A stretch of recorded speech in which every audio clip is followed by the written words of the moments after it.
Hili bwawa lina uwezo mkubwa sana wa kuzalisha umeme megawati 2115, na wakati tunalijenga hili bwawa lilikuwa linaenda pia na njia za kusafirisha umeme ili kuweza kuleta umeme nchi nzima, na nitazitaja hizo njia na hatua tuliofikia.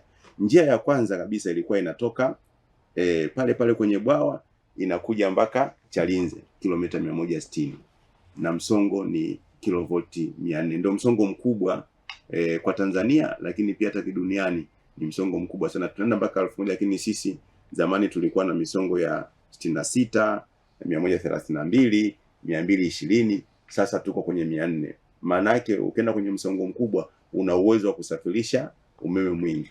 Kwa hiyo sababu ya zile mashine ni kwamba tulikuwa na laini ya iliyokamilika moja mpaka kufika pale Chalinze. Sasa ulipofika pale Chalinze, ule umeme wote unafika pale, lakini unashindwa kusafirishwa kwenda kwenye nchi nzima, maana tunataka ule umeme uende nchi nzima. Kwa hiyo tulihitaji sasa kujenga miundombinu mingine ya kusambaza umeme wa Julius Nyerere nchi nzima. Kwa hiyo sasa hivi ndio tumekamilisha hiyo miundombinu.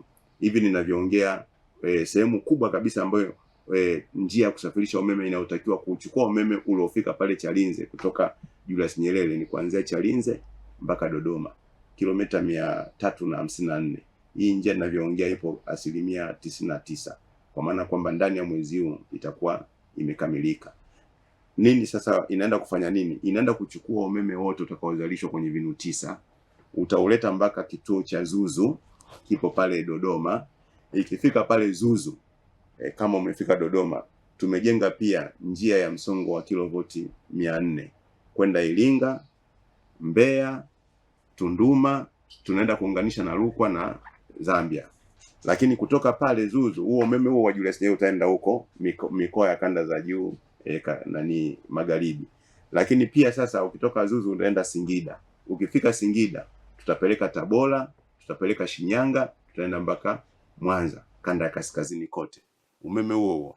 Lakini ukifika hapa Singida pia tutaupeleka mpaka Arusha, kuna kituo kinaitwa Lemogulu, lakini pamoja na Njilo tutauingiza mpaka Kenya. Hatuishii hapo. Nimesema Chalinze, huo umeme wa Julius Nyerere unakuja Chalinze, mashine zote hizo 9 sasa.